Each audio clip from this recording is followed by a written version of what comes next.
Dakas ako nakita. Ayan na. So, ganito gagawin po natin, Ate RC. 5 characters po. Ito po yung gift ko po kay Ate Ayan actually. So, ayan. At So, ang saka sa gagawin akin ko daw. So, gagawin ko po ngayon, Ate RC, sa lahat po ng mga guests po dyan sa baba at sa ating birthday celebrant po. So, ang gagawin ko po ngayon is 5 characters po. Damulag, Tsuneo, Shizuka, Nobita, Doraemon po. Pagsasabay-sabayin po natin ang one voice. Ayan po. Para po sa ating birthday celebrant, so, ang magiging topic po ng kwento is ang napakagandang birthday celebrant. Ayan. So, handa na po ba kayo, guys? Opo. Handa Sige na po. po. Handa na po ba kayo, guys? Para po sa inyo to, guys. 5 voices from Mark's Official, Doraemon Voice Impersonator po. At para po sa ating birthday celebrant in 3, 2, and 1.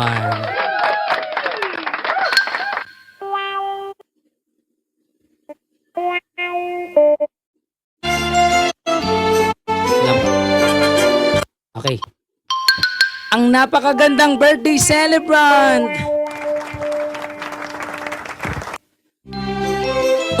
Doraemon, bakit mo ba ako ginigising ngayon? Ikaw talaga, hindi mo ba alam na birthday ni Ate Ayin ngayon? Di ba sabi ko pupunta tayo sa may bahay nila ngayon? Tapos kailangan natin maghanap ng pagkain doon. Ganun ba? Hindi mo naman ako na-inform, Doraemon. Saka, di ba sinabi mo na may pupuntahan pa tayo sa kailangan natin puntahan si Shizuka ngayon? Ikaw talaga, nakita mo lang si Ate RC, natutulala ka na. Hindi naman eh. Alam mo kung itapat naman siya kay Shizuka, sigurado. Pasensya ka na Shizuka pero mas maganda si Ate RC.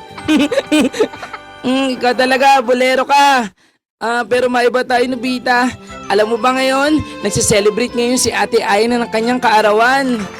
Oo, nalaman ko nga eh. Tapos, na-invite tuloy si Marks dito. Marks, magpasalamat ka muna. Ate Ayan, maraming salamat nga po pala. Salamat po. Una po sa lahat, thank you po sa pag-invite po at sobrang close ko po to si Ate Ayan since po last year po. So, kasama po si Kuya Marvin. Sila po yung mga unang friends ko po dito sa TikTok. So, nag-welcome po sa akin sa mundo po ng TikTok. So, Ate Ayan, ang prayer ko po sa iyo is more blessings to come and God bless you po sa inyong relationship. At wag po babayaan ng sarili. Always na lagi po tayong tumawag sa taas. At kailangan healthy po tayo lagi. At syempre, Ate RC, always pretty po. Always pretty ang host. Ngayon, palapakan natin guys. Napakaganda ng ating host ngayon, ng ating birthday celebrant.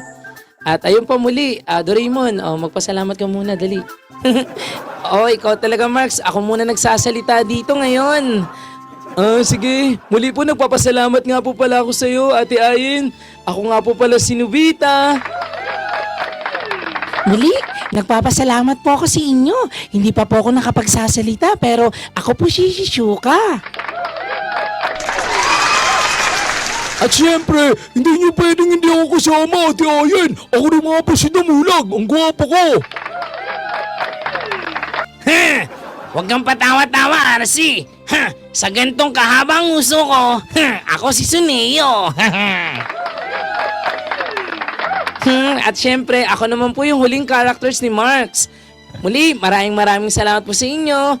And happy birthday sa ating pinakamagandang host ngayon, si Ate Ayen. Pengi naman ako ng birthday cake dyan, oh! And thank you so much po. Salamat Galing, po. parang bumalik ako dun sa pagkabata. Yung tipong alas 10 ng umaga.